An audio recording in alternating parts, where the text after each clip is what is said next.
पूछताछ की? जी महाराज, मैंने पूरी छानबीन कर ली है। उस रात कारागार के चारों ओर कड़ा पहरा था। न कोई भीतर आया और न कोई बाहर गया। देवकी और वासुदेव जिस बंदीगृह में कैद थे, उस मार्ग पर जाने वाले 8 द्वारों पर ताले लगे थे और सैनिक भी तैनात थे महाराज। सेनापति, हमारी आज्ञा अनुसार अष्टमी तिथि से 10 दिन पहले और 10 दिन बाद जन्म लेने वाले सभी नवजात शिशुओं को समाप्त कर दिया गया है या नहीं? जी महाराज, हमारे सैनिकों ने नगरों तथा गांवों में जाकर सभी नवजात बालकों का वध कर दिया। परंतु क्या सेनापति? बड़े व्यक्तियों तथा बड़े कबीलों में लोगों के विद्रोह के कारण वहां नवजात बालकों का वध नहीं कर पाए। विद्रोह! किसने किया विद्रोह? मैं पूछता हूँ, किसने किया विद्रोह?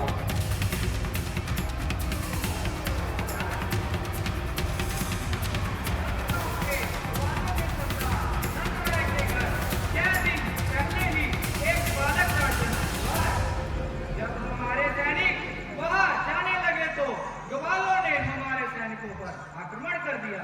और कंस के सैनिक कुछ ग्वालों के डर से कायरों की भांति अपने प्राण बचाकर वहां से भाग गए। नहीं महाराज, चुप रहो! यदि आज्ञा हो तो मैं कुछ कहूं। कहो, क्या कहना चाहते हो चाणक्य? महाराज, इसमें सेनापति का कोई दोष नहीं। वास्तव में सभी सभासदों का यही मत था कि विशिष्ट व्यक्तियों तथा बड़े कबीलों में अधिक उत्पाद न मचाया जाए, क्योंकि मथुरा में इस वक्त स्थिति हमारे अनुकूल नहीं है महाराज।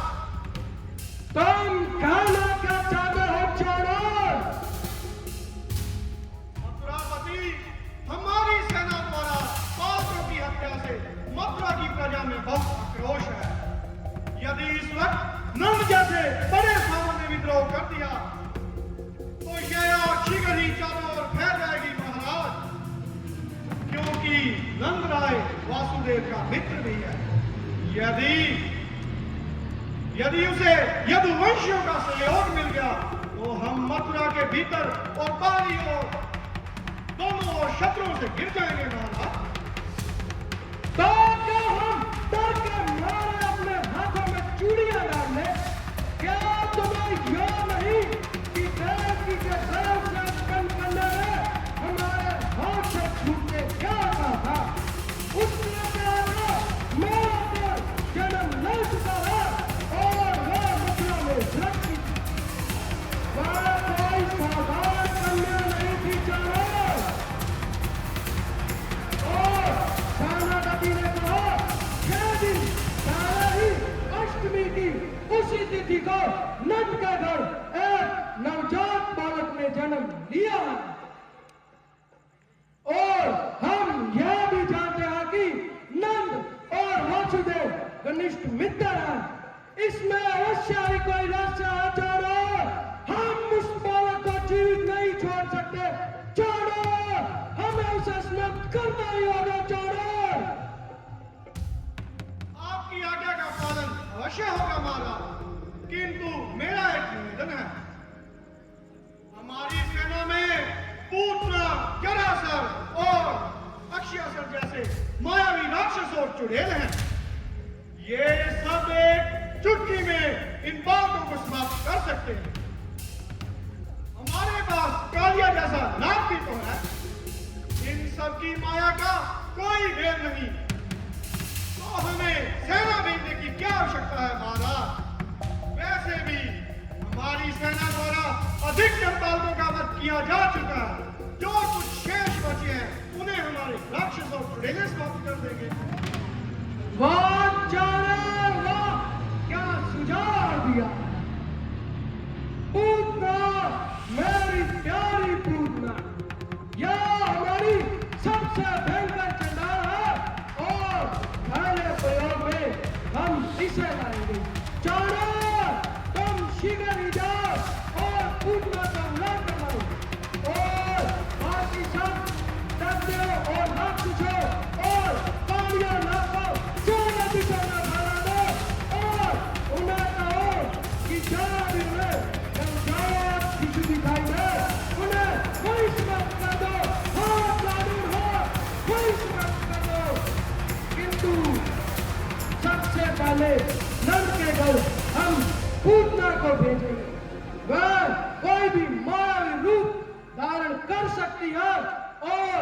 उसे नवजात बालकों का रक्त बहुत पसंद है। चारों तुम शिकारी जाओ और पूतना को बुला कर लाओ। जाओ चारों जाओ। महाराज, पूतना एक मायावी चुड़ैल है। यदि आप उसे यहीं से बुलाएंगे तो वह दौड़ती हुई आ जाएगी। वाह चारों वाह, शिकारी हम उसे बुलाते हैं। पूतना पूतना, हमारी प्यारी पूतना, पूतना शिकारो, पूतना पूतना शिकारो, पूतना पूतना शिकारो, पूतना पूतना।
तुम इसी समय गोकुल में जाओ।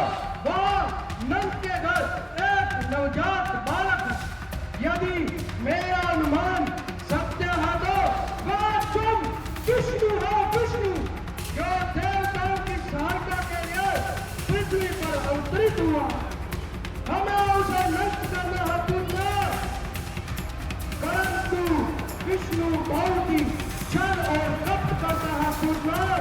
तुम उससे बहुत सावधान रहना पूतना।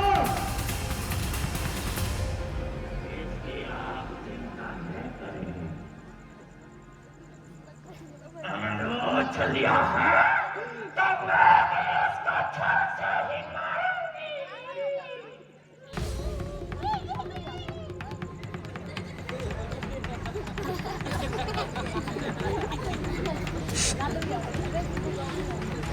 मेरे पास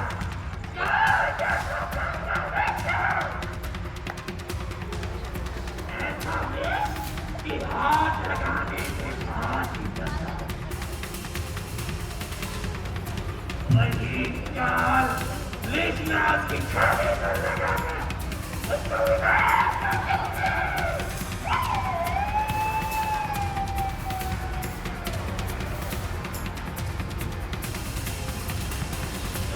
पीते ही उसकी नाड़ियां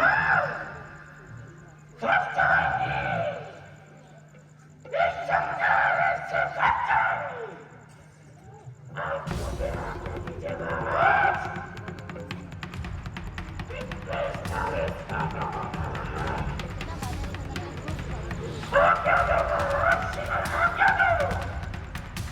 जाओ